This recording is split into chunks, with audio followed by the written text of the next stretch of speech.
Amen. Est-ce que tu peux acclamer pour la parole de Dieu? Amen. C'est important de lire l'intégralité des messages de la parole de Dieu.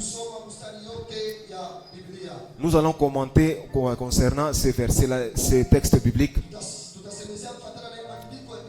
La persévérance, comme un rappel. Qu'est-ce que la persévérance? La technique, vous tenez prête. Qu'est-ce que la persévérance? La persévérance, comme rappel, est l'action de tenir bon dans la foi, dans la patience, face aux épreuves, aux difficultés ou aux tentations, pour atteindre un objectif spirituel. Nous reprenons. La persévérance est l'action de tenir bon dans la foi, dans la patience, face aux épreuves, face aux difficultés, face aux tentations, pour atteindre un objectif spirituel. Ça, c'est la petite définition. Alors, il y a eu beaucoup de serviteurs de Dieu qui ont défilé de cette chair selon la grâce que Dieu les a utilisés. Ils ont parlé concernant la persévérance. Donc, c'est une action continuelle. Amen. Dans la persévérance, il y a une continuité. Amen. Et dans cette continuité, on rencontre des obstacles devant. Mais on ne s'arrête pas. Malgré cela, nous continuons. Amen.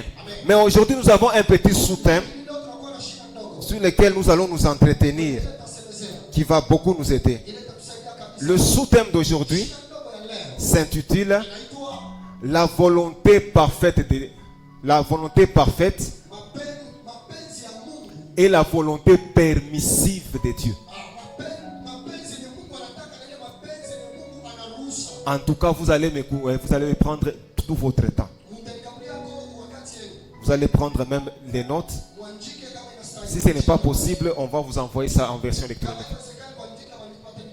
Dans la persévérance, Dieu nous a inspiré un petit sous-thème qui s'intitule La volonté parfaite et la volonté permissive de Dieu.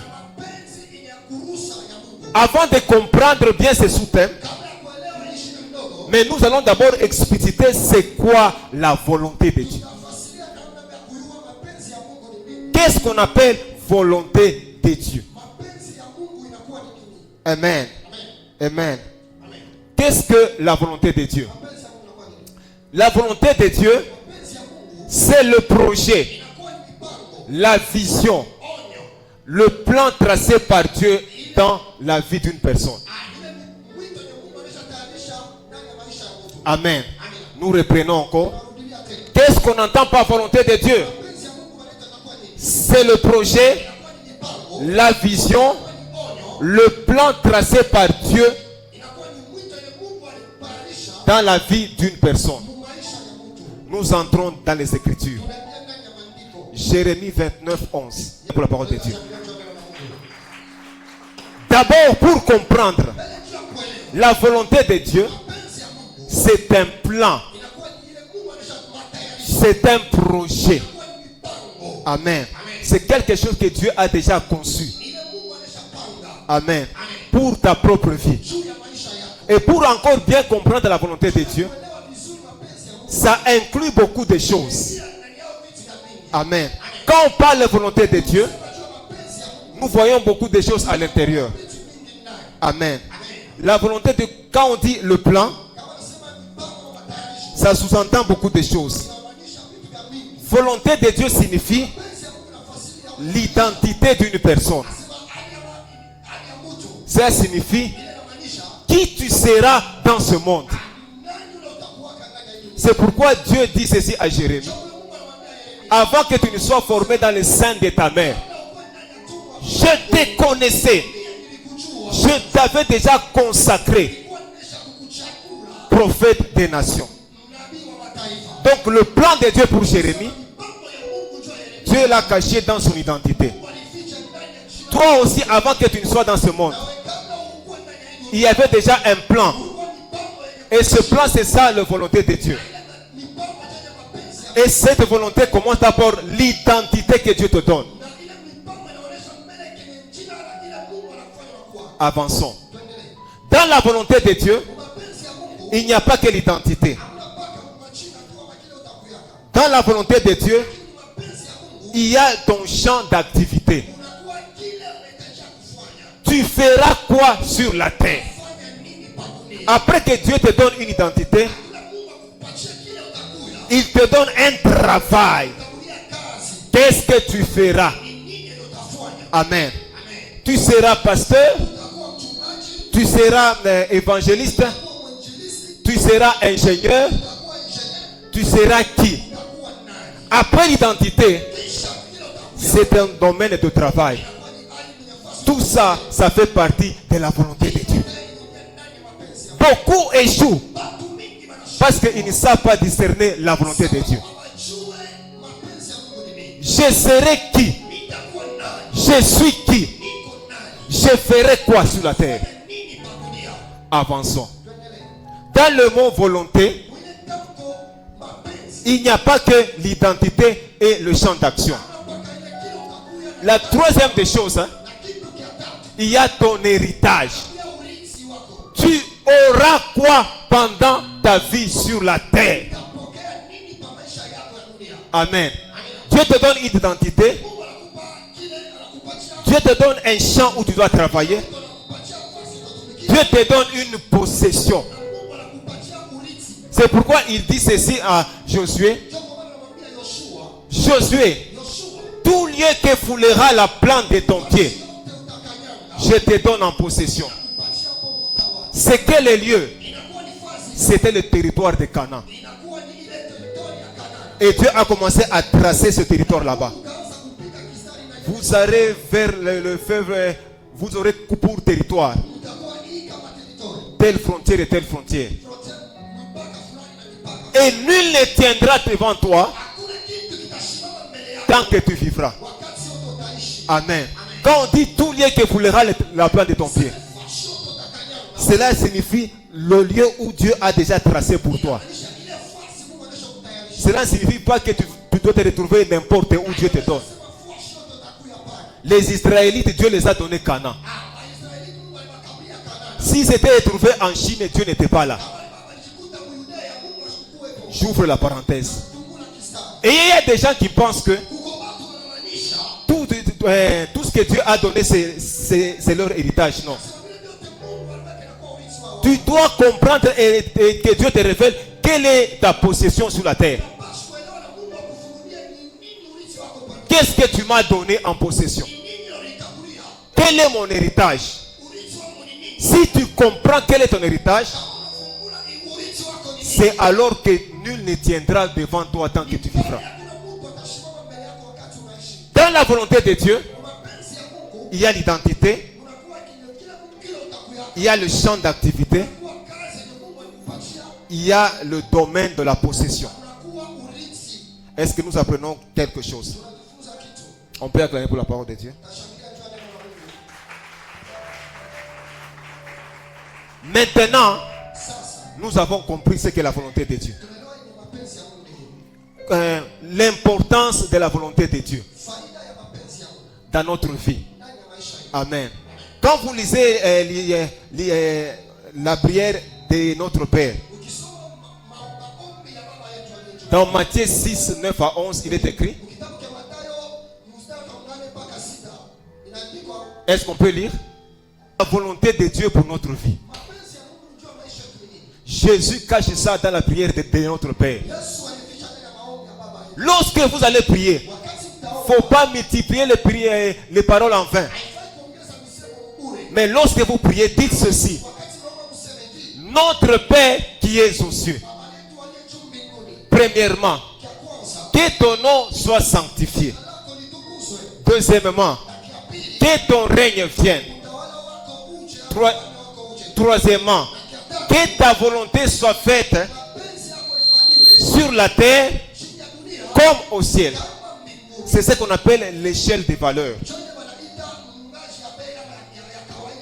L'importance de la volonté de Dieu dans notre vie. Jésus l'énumère ça dans la prière de notre Père. Ce qui compte pour Dieu,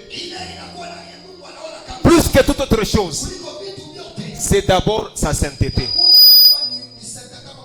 Que ton nom soit sanctifié. Amen. Lorsque nous prions, nous sanctifions d'abord le nom du Père. Deuxième position, tu demandes le règne de Dieu. Parce qu'il y a deux règnes dans ce monde. Il y a le règne de Satan. Il y a aussi le règne de Dieu. En troisième position, que ta volonté soit faite sur la terre comme au ciel. Ce n'est qu'en quatrième position. Donnez-nous aujourd'hui notre pain quotidien. Le pain quotidien, c'est ce qui engorge tous les besoins vitaux dont tu as besoin. Dans le pain quotidien, il y a ton travail, il y a ta nourriture, il y a ton logement, il y a ton mariage, il y a ta santé. Tout ça, c'est les sons des besoins dont tu as besoin. Alors, regarde comment Jésus a fait. Il dit la volonté de Dieu est même au-dessus du pain quotidien. Amen. Donc pour Dieu, la volonté est plus au-dessus que même le pain quotidien. C'est pourquoi Christ dit, cherchez d'abord le royaume des cieux et le reste vous sera donné par de petites choses. Donc la volonté de Dieu pour ta vie est plus importante que tes propres besoins d'abord. Est-ce que tu peux acclamer pour la parole de Dieu? Amen. Maintenant, nous voulons définir la volonté parfaite de Dieu par rapport à la volonté permissive. On va d'abord lire un texte très vite et puis nous allons prendre quelque chose, puis nous allons définir. Est-ce qu'on peut aller dans Matthieu 19, 3, 8? Est-ce qu'on peut connaître la parole de Dieu? Un jour, les pharisiens sont venus éprouver Jésus. Dit, Seigneur, bon maître, est-ce qu'il est permis de répudier nos femmes? C'était un piège. Alors Jésus, connaissant leurs pensées, il leur dit ceci. N'est-il pas écrit qu'au commencement, Dieu a créé l'homme et la femme? Dit, mais pourquoi alors Moïse nous a prescrit de répudier nos femmes? Jésus dit ceci. Au commencement, Dieu avait créé un homme pour une femme. Non pas un homme avec plusieurs femmes. Mais c'est à cause de la dureté de votre cœur que Dieu a dit à Moïse, permets-les de marier plusieurs femmes. Il faut les autoriser. Mais au commencement, il n'en était pas ainsi. Ainsi, la volonté parfaite de Dieu, c'est la volonté du commencement, de la genèse. Quand Dieu t'avait formé, lorsque tu es sorti du sein de ta mère, amen, à l'origine, c'est ça la volonté parfaite. Amen. Donc c'est la volonté du commencement. Tout au début, avant que toute chose ne commence à travailler, c'est ça qu'on appelle volonté parfaite. Maintenant, par contre, qu'est-ce qu'on appelle volonté permissive?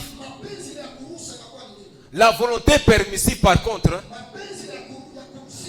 intervient suite à un concours de circonstances. c'est-à-dire un incident provoqué ou occasionné par l'homme lui-même. Amen. Une décision de l'homme, une attitude de l'homme, amen, par lequel cela pousse Dieu à autoriser une chose. Amen. Volonté parfaite, hein? C'est la volonté de Dieu lui-même qui l'a conçue. Volonté permissive, hein? Quelque chose arrive. Amen.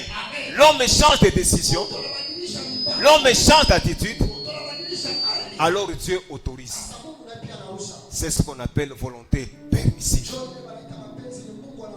Amen. Et il y a beaucoup de cas de volonté permissive. Amen. Quand est-ce que l'homme quitte la volonté parfaite de Dieu pour entrer dans la volonté permissive? Quand est-ce que l'homme quitte le chemin de la volonté parfaite pour entrer dans la volonté permissive? Première chose, l'épreuve du temps. Amen. Et les mauvais conseils. Amen. Nous n'avons pas le temps de lire, mais je vous donne l'histoire d'Abraham. Abraham, Dieu lui avait dit que je vais te multiplier. On peut seulement projeter les Écritures, mais nous allons expliquer. Amen. Amen. Mais à cause de l'âge, Sarah est venue dire à Abraham, nous sommes déjà vieux. Prends ma servante, tu vas concevoir un enfant. Amen. Peut-être au travers elle. C'est ça l'héritage dont Dieu avait dit. Écoutez bien. Amen. Dieu n'est pas allé fermer le ventre d'Agar. Amen. Amen. Bien que Dieu avait dit que Abraham et Sarah auront un enfant, mais ils ont fait cette chose d'eux-mêmes. Lorsque Agar est venue, Agar est tombée enceinte et il a eu un enfant. Et cet enfant-là, Ismaël, c'était la volonté permissive. Amen. Donc à cause du temps, quelqu'un est fatigué. Dit, je suis fatigué. Il écoute d'autres conseils. Dieu ne descendra jamais au ciel. Dieu ne veut pas envoyer un ange pour te stopper. Il va t'autoriser. Tu entres dans la volonté permissive. Amen. Maintenant, regardez les conséquences. Lorsque la servante Agar a vu qu'elle est tombée enceinte, fini le respect. Elle a commencé à mépriser sa maîtresse. Donc la conséquence de la volonté permissive, c'est l'homme lui-même qui assume ça. Combien d'entre nous ont déjà des Ismaël dans leur vie? Mungu mina choka. Depuis que tu avais dit, amen, Dieu ne viendra pas pour vous bloquer.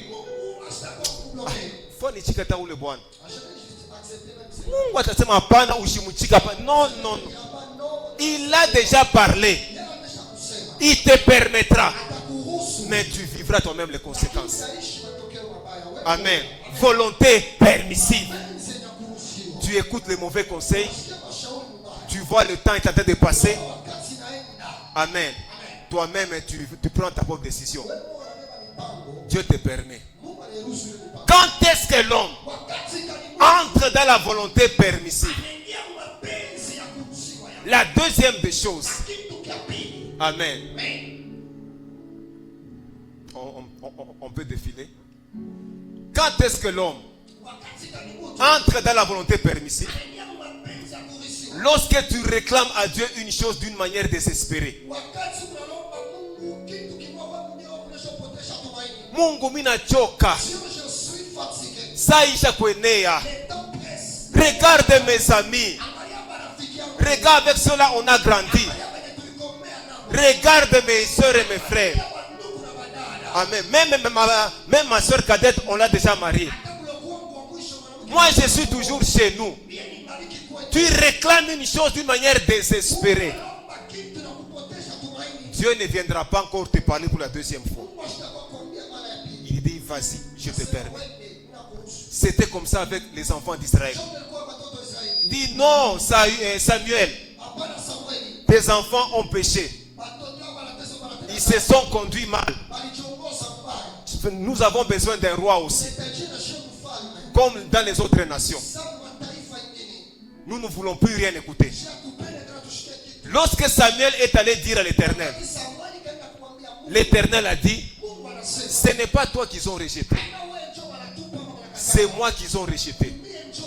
Parce qu'au commencement, moi j'avais prévu que Israël ne devait pas avoir un roi sur la terre.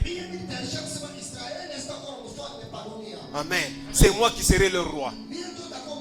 Mais écoute-les. Mais par conséquent, fais-leur voir le droit de ce roi là-bas. De 1, ils vont prendre vos fils. Ça sera ces soldats. De 2, ils vont prendre ces filles, vos filles. Ça sera des bonnes et des cuisinières. Amen. Donc ça sera comme ça. Amen. Et si vous criez à l'Éternel, je ne vais pas vous écouter. Permets-le d'avoir un roi. Quand tu réclames une chose d'une manière désespérée, calcule d'abord les conséquences. Amen. Ne vis pas par comparaison. Parce que mwenzangu tulifundana naye pamoja. Leo ushaanza kazi. Leo anaoa na kuoa. Ce n'est pas comme ça avec Dieu. Amen. Chacun a son propre destin. Amen. Amen. Souffre. Souffre. Mais garde la volonté parfaite de Dieu. Amen. Amen. Souvent nous faisons des comparaisons.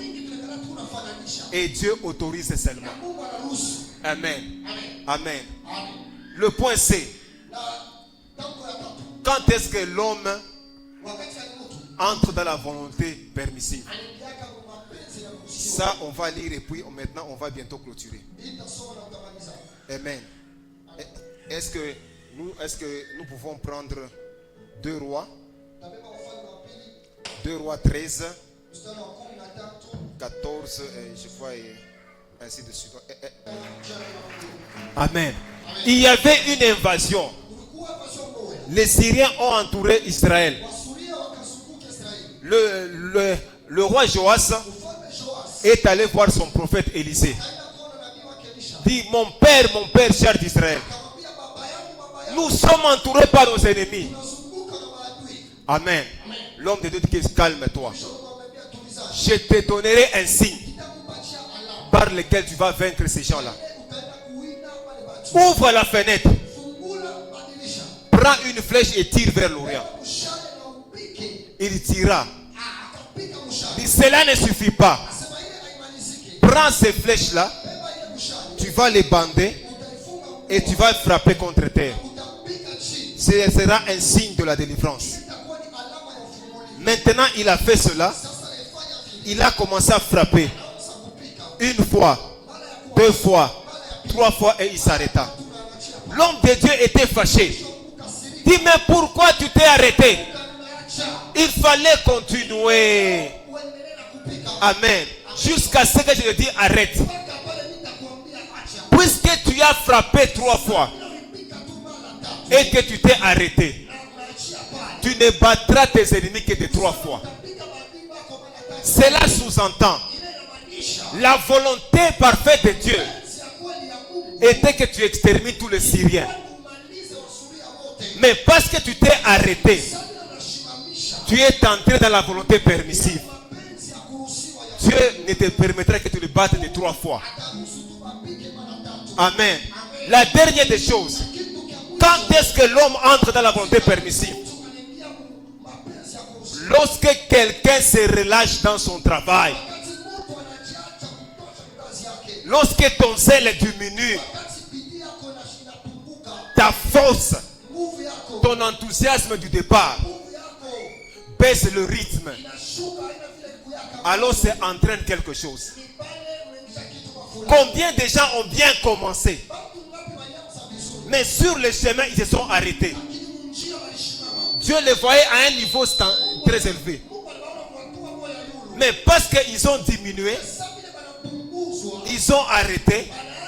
Dieu dit maintenant, tu auras, mais ce n'est pas ce que j'avais prévu.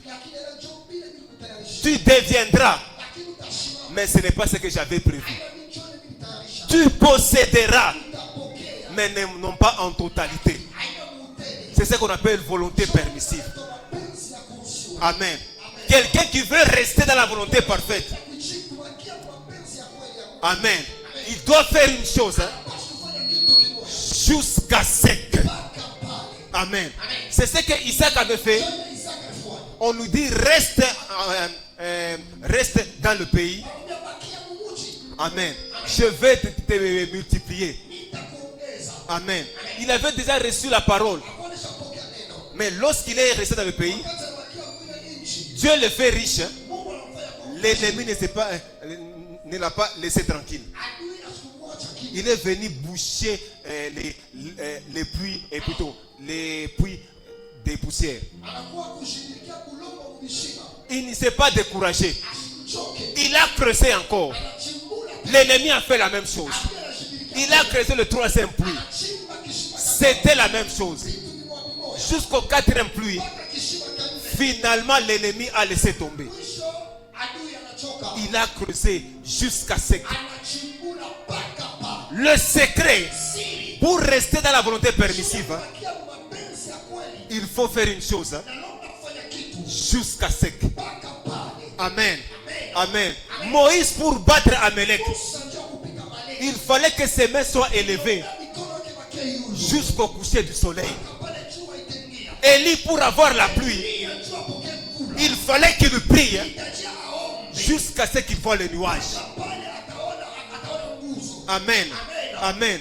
Fais une chose, jusqu'à sec. Ces jours-là à Jéricho, un aveugle de naissance était assis. Il avait entendu que le Fils de l'homme est venu. Il dit, c'est ça l'occasion. Je n'aurai pas une autre occasion. Il dit que c'est qui? C'est le fils de David. Il a commencé à crier, fils de David, aie pitié de moi. On est venu le faire taire. Mais il a crié davantage. Il a crié jusqu'à sec. Jusqu'à sec. Jusqu'à sec. Le Fils de l'homme s'est arrêté. Tu veux réussir? Fais une chose, jusqu'à sec. Amen. Tu dois prier jusqu'à sec. Tu dois servir Dieu jusqu'à sec. Tu dois élever tes mains jusqu'à sec. Tu dois chanter jusqu'à sec. Tu dois prêcher jusqu'à sec. Fais une chose jusqu'à sec. Que l'Éternel bénisse sa parole.